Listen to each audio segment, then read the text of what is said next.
actually enter the loading area, please locate the nearest trash bin and discard any unfinished food or drinks. If someone in your party is traveling with a mobility device, please line up behind that person, allowing them to lead the group through the gate at the end of the ramp. Alright, this is it, people. Let's move. Let's go, go, go, go! We're heading into our first stop in the Limabean Forest. It'll be the most densely forested area of the reserve, home to some of the shyest residents. A lot of the animals here have great methods of natural camouflage to help them blend in with their surroundings. So we're keeping our eyes peeled and seeing what we can find. What? A little bit like a zebra, since they've got their nice striped pants on, but they're actually one of the closest and only known relatives of the giraffe and not the zebra. They have the black and white stripes on their fur to help them blend in with the sunlight and the shadows you'll find in the rainforest where they make their homes. Also on our left, we have the saddle-billed storks.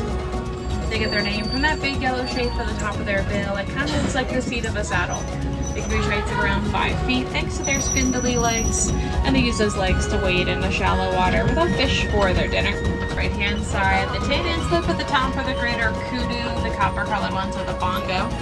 For the kudu, we don't let the female up there because only the males have horns. Females are also a little more social. And for the bongo, they're one of the shortest and heaviest forest antelope in Africa.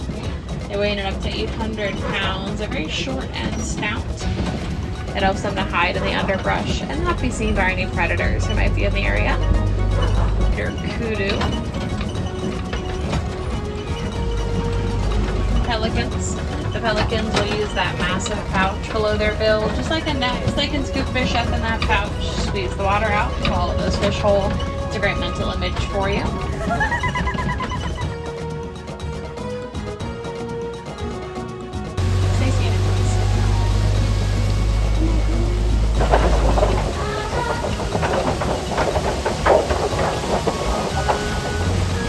Very sensitive. That might finish that. The giraffe in the road and a couple more kind of headed towards the trucks up ahead of us.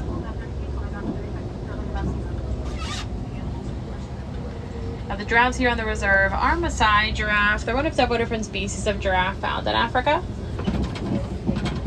We'll have lots of giraffes, it looks like mostly on our right hand side as we loop around these next couple of turns.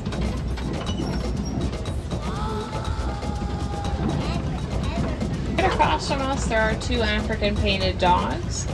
The African painted dogs are a very social, wild dog. They've never been domesticated. A few species of antelope known for defending themselves against predators rather than fleeing.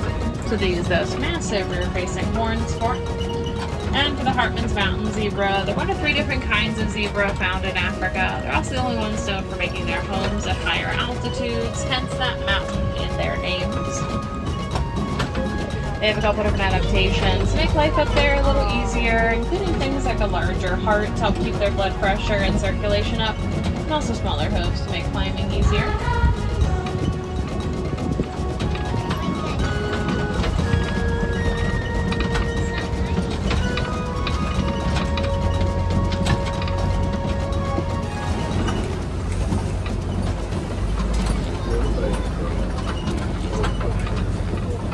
That does make them one of the most densely populated animals on this planet behind us as humans. Also way up on the hill on the right of those little tin antelope, the springbok. The springbok get their name from their ability to spring. They can jump around 6 feet up in the air, up in the trees. Very cool.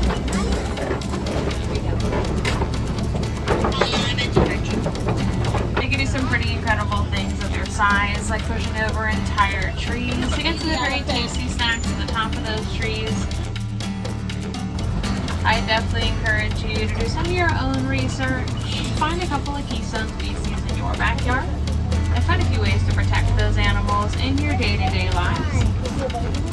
Even little things like recycling, picking up trash your local park, or planting native plants in your yard or other outdoor space can go a very long way.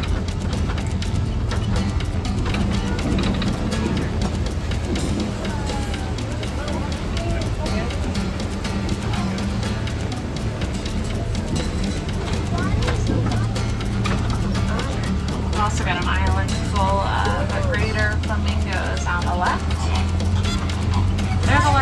and lightest pink flamingo. They get their pink color from beta carotene. Kind of things like krill and brine shrimp that make up a lot of their diet. Pretty flamingos out there with their beaks in the water. That's them trying to pick up things like those shrimp.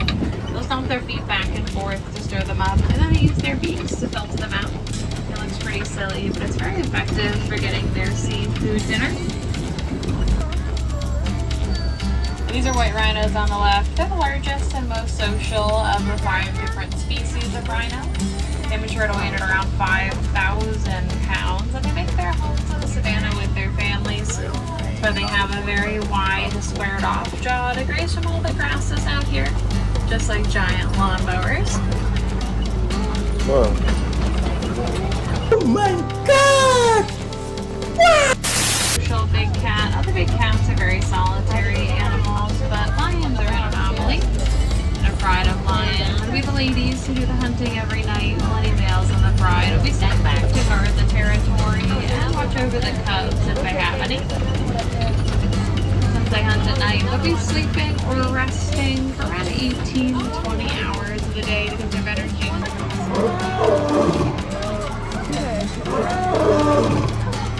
They're too big to fly. They're actually the fastest animal on 2 legs. They have a top speed of 40 very smaller domesticated goats, commonly kept as pets and livestock. Not only are they very adorable and very entertaining, but they're also very important. Their milk can be sold for a very high profit, as it's said to taste very sweet. The sale of that milk helps stimulate the economy in rural villages in Africa. Also have to encourage those villagers to keep their business focused on domesticated animals rather than wild animals. That's why little conservation superheroes. A juvenile, the Simba one, that's the name of this truck, and also your code word to get your badge on your way back to the village. Knowledge is power. The more we know about these animals, the more we care, and the more we care, the more we want to protect them, which is the ultimate goal. If you do have any questions, I'll be happy to answer those once we get back up to our dock, which is just a little bit farther up ahead. My window is always open.